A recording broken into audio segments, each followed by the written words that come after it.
Tonight's debate. Let's bring in Betsy McCoy. She is former lieutenant governor of New York. Also, Jared Bernstein, who is former economic advisor to Vice President Joe Biden and a CNBC contributor. And folks, welcome to both of you. Thank you. Betsy, what was your take on what happened last night? Well, this was a big battle between the builder and the blabber.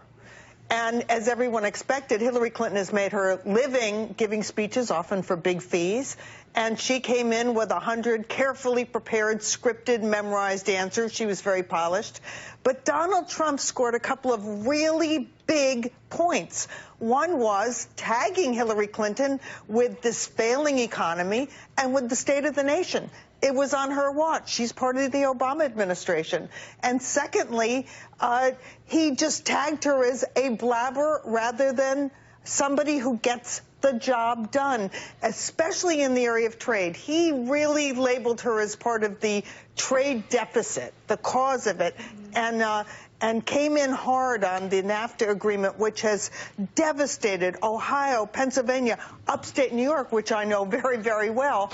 And so I think he scored some big points. Jared, you have to say that these two candidates painted very different views of the economy, because the way that Clinton portrayed things is that this is a nation that has created jobs, is improving. So how do you kind of match up those two? Well, this is a nation that has created jobs, about 14 or 15 million since employment started growing in 2010. Look, I think the assessment you just heard is this alternate reality that Hillary Clinton was talking about last night. The American economy definitely has a long way to go, but whether we're talking about financial markets, now whether we're actually talking about median household income or poverty or wages, we're definitely moving in the right direction. And the idea that you'd want to shift to, I think what we heard last night from Donald Trump was a lot of incoherent word salad on the economy. Now, let's talk about one area where I think the plans are. Let me just say. Let me just, okay, finish your thought, and then I want to finish follow my up on thought. what you just said. Where I think there is a really distinct difference here, and it was interesting in the clip that you played, Donald Trump would increase the debt by about $5 trillion over 10 years. So to me, it's very discordant to hear him complaining about the debt on one hand and proffering a plan that would make it so much worse. Okay, I'd like to address that. You can in just a minute. Let's go back. That's why I want to take this one step at a time, because I know you guys are going to disagree every step along the way. Is it possible, Jared, that there are two Americas? What Betsy just talked about, the people who have been left behind by some of these trade agreements, don't feel like they are participating in that, which probably explains why we have had this type of an election season. The people who feel like they've done okay and the people who feel like they have just been forgotten. I think that's accurate. I think that's accurate. And the only caveat I would add there is that if you look at, say, how low-income families are doing, or even communities that have been hurt by trade, they're finally climbing out of a hole. But that doesn't put them ahead. That just puts them back to where they were. So I do think that this kind of two America theme of pervasive inequality is a real one and an important one. But, Jared, the whole narrative that the pro-private sector supply side trickle down that methods don't work is a false narrative. You can go back to JFK, you can go back to what happened with Ray. The notion that that's what caused the financial crisis, that lower taxes and there are a lot of things that went in the final. The trickle down caused the Reagan revolution, or at least supply side. And JFK, Larry's going to be on later in the show to talk about how similar JFK and Reagan were in terms of freeing up the private sector, not raising capital gains taxes. I think you make a good... I'd like to point this out, because Hillary Clinton tried to portray the economy last night as doing well, but in fact it's limping along at 1%, 1.2%, and her projections only promise 2% economic growth. We can do much better than that. Donald Trump's plan proposes 3.5% to 4% economic growth, largely by slashing the corporate tax rate. And you're quite right. Just as JFK did, he slashed taxes when he came in '62. And the fact is, he and his successors sparked a 5% annual growth rate in the '60s. Reagan came in and did the same thing in the 80s, slashed the corporate tax rate, slashed income tax rates, and created 4.5% economic growth. Now, both of those presidents were greeted by a lot of naysayers who said, oh, you're going to increase the deficit. In fact, Reagan coined the term transition deficit, but he taught Americans that you tax something less, you get more revenue as a result. And the fact is, by 91, the deficit was coming down, and that will happen again. Can I respond to that?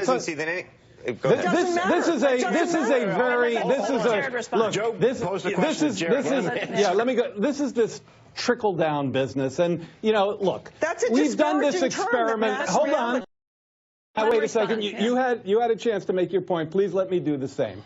Look, this is an experiment that we have tried time and again, and it has consistently failed. Donald Trump said last night, if we cut the taxes of the wealthy will create more jobs. Look, in the 2000s, we significantly cut taxes on the top, and more importantly, when it comes to the financial crisis and the recession, we deregulated financial markets. And that, by the way, I agree with your point, by the way, Joe. I think tax cuts failed to create jobs and growth and wages. That's in the data. But when you talk about deregulating markets, that's where you unleash the kind of volatility and underpricing of risk that brought us the Great Recession, and that's very much part of Donald Trump's plan. So I think that this notion that we're still debating whether cutting taxes on rich people does anything other than increase inequality, increase their after-tax income, and blow out the deficit that argument should be completely over. Now, on the growth business, there's no way Trump gets us from 2 to 4% of GDP. I read their report yesterday, the Trump's economic report, and one of the claims that they make is Donald Trump will make the trade deficit disappear immediately. And they claim $1 trillion of extra GDP growth on that. There is no economist who would get behind that, no economist with any credibility who would agree that that's plausible. Andrew? I'm sorry. I'm speechless. I have no question. I'd like to weigh on this because last night Hillary Clinton kept saying tax cuts for the rich. If you look at Donald Trump's tax cut plan, the big beneficiaries are low earners and middle class earners, not the rich. In fact, deductions are capped. That's not actually true. No, it's just not true. It is. Excuse me. Let me finish. The deductions for the wealthy are capped at $100,000. So the wealthy are not going to benefit from these income tax cuts. Let me explain that a middle class. How is that possible? Just explain that. Foundation distribution tables, the greatest percentage benefit is at the top. That's Willie Sutton.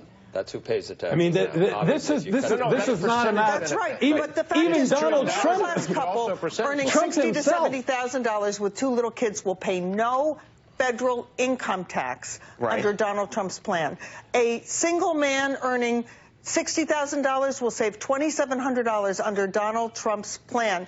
The fact is, Bill Gates gets the biggest tax cut of all. Well, of course, because he's paying the taxes. But so then how is that consistent with what you just said? Income taxes. How is that consistent with what you just said? In dollar terms.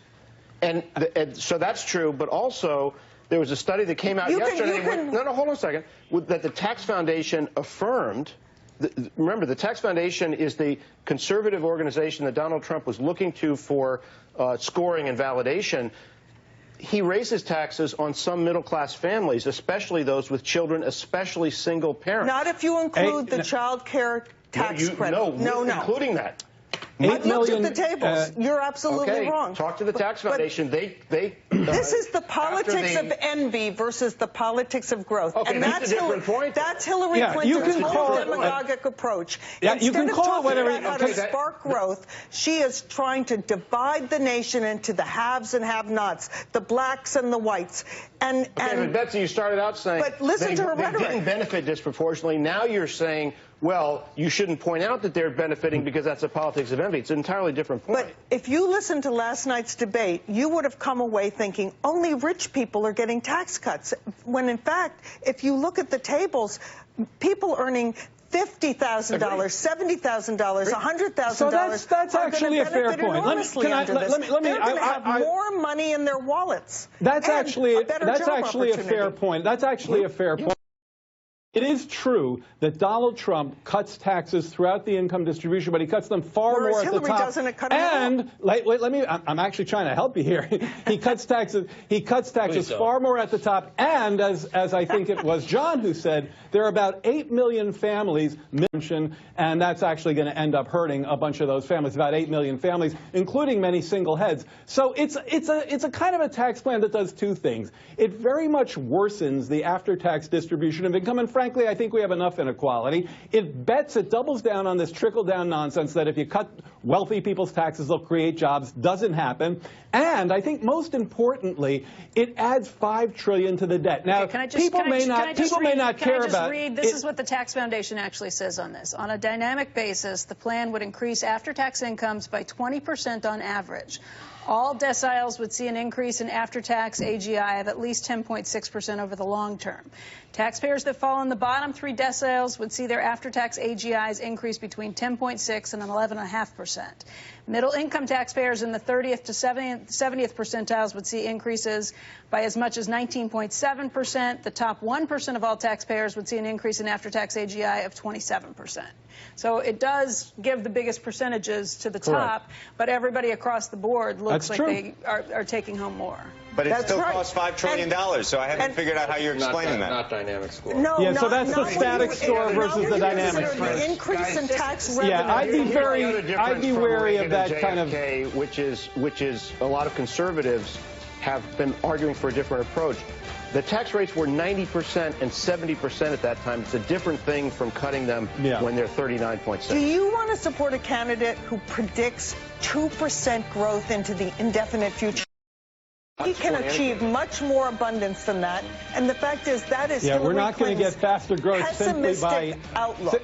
We don't get faster growth simply by saying we can have it. You got to have a plan. They're playing us out. Betsy, thanks for coming in today. Great to see you. Jared, thank you for joining us. Becky, one final point. That is a great tie. That is a fantastic tie. We'll tell you the backstory on this later. Backstory to this tie. John, thank you.